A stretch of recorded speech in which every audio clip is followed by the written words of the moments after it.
ക്ഷേത്രങ്ങളിൽ മോഷണം നടത്തുന്നവരുണ്ട്. ചിലപ്പോൾ വിഗ്രഹങ്ങൾ, അതല്ലെങ്കിൽ പണം. ഇതൊക്കെയാണ് കള്ളന്മാർ മോഷ്ടിക്കുക. ഇവരാരും ക്ഷേത്രങ്ങളുമായി ബന്ധപ്പെട്ടവരോ ഒരുപക്ഷെ ഭക്തന്മാർ പോലും ആയിരിക്കണമെന്നില്ല. എന്നാൽ ഇതിലും വലിയ കള്ളന്മാർ അമ്പലങ്ങളിൽ തന്നെയുണ്ട്. ക്ഷേത്ര ഭാരവാഹിയായവരോ വലിയ ഭക്തരോ ക്ഷേത്ര നടത്തിപ്പുകാരോ ഒക്കെ തന്നെയാകും ദേവന്റെ അല്ലെങ്കിൽ ദേവിയുടെ സ്വത്ത് അടിച്ചുകൊണ്ടു പോകുന്നത്. ശബരിമലയിൽ ഇപ്പോൾ ഇത്തരത്തിൽ വലിയൊരു തിരിമറി നടന്നതായി സംശയിക്കുന്നു. ഇന്നത്തെ പ്രൈം സ്റ്റോറി, ആരാണ് ശബരിമലയിലെ അമ്പലക്കള്ളൻ? ഇതുവരെ പുറത്തുവന്ന വിവരങ്ങൾ നൽകുന്ന സൂചന ശബരിമലയിൽ വലിയ കൊള്ള നടന്നിരിക്കുന്നു എന്നാണ്. പുറത്തുനിന്ന് വന്നവരാണെങ്കിലും അല്ല ഇത് ചെയ്തതായി, വന്നവരാരെങ്കിലും അല്ല അത് ചെയ്തതായി കാണുന്നത്. ഭക്തനായും അയ്യപ്പ സേവകനായും നടിച്ചവർ ക്ഷേത്ര നടത്തിപ്പുകാരുമായി ഒത്തുചേർന്ന് നടത്തിയതാണ് തട്ടിപ്പെന്ന് ന്യായമായും സംശയിക്കണം. എന്ത് സംഭവിച്ചു, എങ്ങനെ സംഭവിച്ചു, വിശദമായി പരിശോധിക്കാം. വർഷം 1998. അന്നാണ് തട്ടിപ്പുകളുടെ പേരിൽ ഇപ്പോൾ ഇന്ത്യയിൽ നിന്ന് നാടുകടന്ന് വിദേശത്ത് താമസിക്കുന്ന മധ്യരാജാവ് വിജയ് മല്യ തന്റെ നേർച്ചയായി ശബരിമല ശ്രീകോവിലിൽ സ്വർണത്തിൽ പൊതിഞ്ഞത്. 30.3 കിലോ സ്വർണം ഉപയോഗിച്ചു എന്നായിരുന്നു അന്ന് വിജയ് മല്യ പറഞ്ഞത്. ശ്രീകോവിലിന്റെ മേൽക്കൂര, ഭിത്തികൾ, മുന്നിലുള്ള ദ്വാരപാലക ശില്പങ്ങൾ എന്നിവയാണ് സ്വർണം പൊതിഞ്ഞത്. ഇവിടെ ഒരു കാര്യം പ്രത്യേകം ശ്രദ്ധിക്കണം. ശ്രീകോവിലിൽ സ്വർണം പൂച്ചുകയല്ല ചെയ്തത്. സ്വർണ്ണപ്പാളികൾ ഉപയോഗിച്ച് ശബരിമലയിൽ വെച്ച് തന്നെ സ്വർണം പൊതിയുകയാണ് ചെയ്തത്. പക്ഷേ വിജയ് മല്യ 30.3 കിലോ എന്ന് പറഞ്ഞതല്ലാതെ എത്ര കിലോ സ്വർണം എന്നത് ദേവസ്വം ബോർഡ് പരിശോധിക്കുകയോ കണക്ക് സൂക്ഷിക്കുകയോ ചെയ്തിട്ടില്ല. മറ്റൊരു പ്രധാന സംഭവം നടക്കുന്നത് 2019. അന്ന് തിരുവിതാംകൂർ ദേവസ്വം ബോർഡ് ഒരു ഉത്തരവിറക്കി. ശബരിമല ശ്രീകോവിലിന്റെ വാതിലിന് സമീപമുള്ള ദ്വാരപാലകന്മാരെ പൊതിഞ്ഞുള്ള ചെമ്പ് തകടിൽ സ്വർണം പൂശുന്നതിന് വേണ്ടി ശ്രീ ഉണ്ണികൃഷ്ണൻ പോറ്റി എന്ന ഭക്തന് അനുമതി നൽകിയെന്നാണ് ഉത്തരവിൽ പ്രധാനമായും പറയുന്നത്.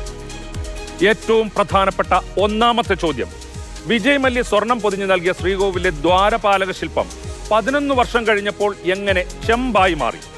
ഉത്തരവിൽ സ്വർണത്തിന് പകരം തെറ്റി ചെമ്പെന്നെഴുതിയതാണ് എന്ന് പറയാനേ പറ്റില്ല. കാരണം ചെമ്പ് തകടിൽ സ്വർണം പൂശാനെന്നാണ് ഉത്തരവിൽ പറയുന്നത്. ഇവിടെ തുടങ്ങുന്നു തിരിമറി. ഇനി രണ്ടാമത്തെ ചോദ്യം, ആരാണ് ഈ ഉണ്ണികൃഷ്ണൻ പോറ്റി? എല്ലാ ചെലവുകളും ഏറ്റെടുത്ത് സ്വർണ്ണശില്പത്തെ ചെമ്പാണെന്ന് പറഞ്ഞ് തിരുവിതാംകൂർ ദേവസ്വം ബോർഡിൽ നിന്ന് രേഖയുണ്ടാക്കി കൊണ്ടുപോയ ഉണ്ണികൃഷ്ണൻ പോറ്റിയുടെ താല്പര്യം എന്തായിരുന്നു? സ്വർണം പൊതിയാനെന്ന് വ്യാജേന പാളികൾ ഇളക്കി ചെന്നൈയിൽ കൊണ്ടുപോയപ്പോൾ തൂക്കം എത്ര എന്ന് ദേവസ്വം ബോർഡ് നോക്കിയിരുന്നു.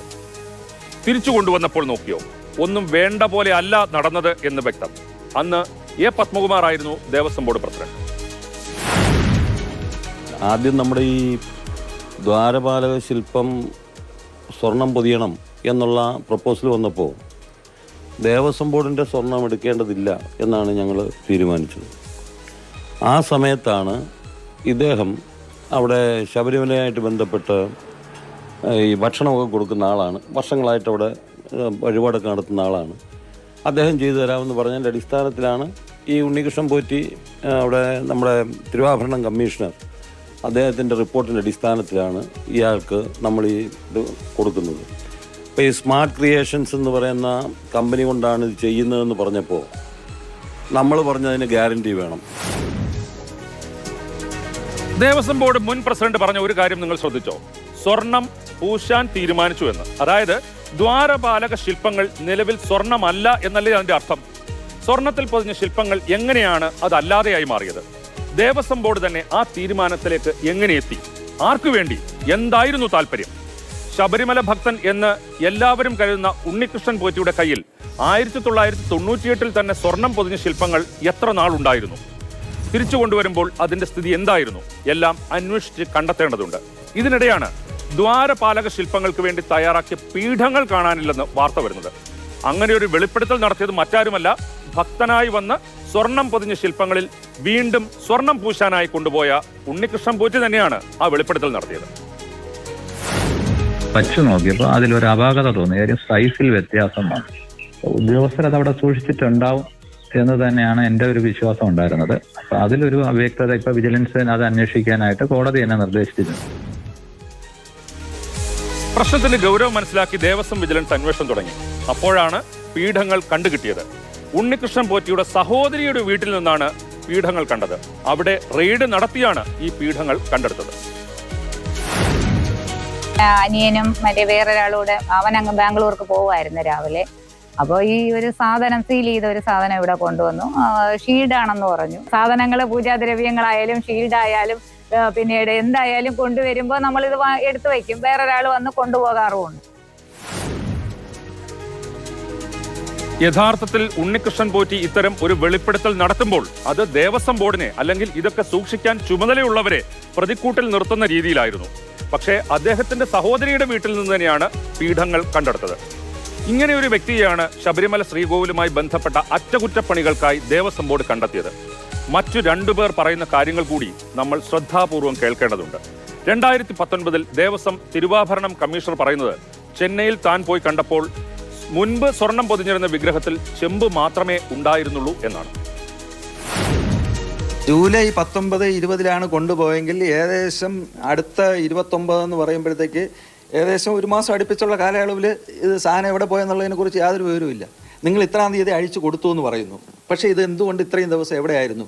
പക്ഷെ അതിനുള്ള ആധികാരിക രേഖകളൊന്നും നമ്മളതിലില്ല. ലോകത്ത് ലക്ഷക്കണക്കിന് ഭക്തർക്ക് ശബരിമലയും അയ്യപ്പനും പറഞ്ഞറിയിക്കാനാകാത്ത രീതിയിലുള്ള ശക്തി സ്രോതസ്സും ആശ്രയവുമാണ്. പക്ഷെ അവരാരും പറഞ്ഞു കേൾക്കാത്ത ഒരു കാര്യമാണ് ഇവിടെ സംഭവിച്ചത്, അല്ലെങ്കിൽ സംഭവിച്ചുകൊണ്ടിരിക്കുന്നത്. 10 വർഷത്തിനിടയിൽ സ്വർണം ശബരിമലയിലെ കാറ്റിൽ അലിഞ്ഞ് ഇല്ലാതായി ചെമ്പായി മാറുന്നത് എങ്ങനെയാണ്? അഥവാ അങ്ങനെ സംഭവിച്ചിട്ടുണ്ടോ? 1998 വിജയ് മല്യ നൽകിയത് സ്വർണം തന്നെ ആയിരുന്നുവെന്ന് മുൻ ദേവസ്വം ബോർഡ് പ്രസിഡന്റുമാരിൽ ഒരാളായ കെ അനന്തഗോപൻ സാക്ഷ്യപ്പെടുത്തുന്നുണ്ട്. 1999 ഈ വിജയമല്യ ശ്രീകോവിലടക്കം ബലിക്കൽപുരയടക്കം സ്വർണം പൂശുന്നത് എന്നാണ് എൻ്റെ അറിവ്.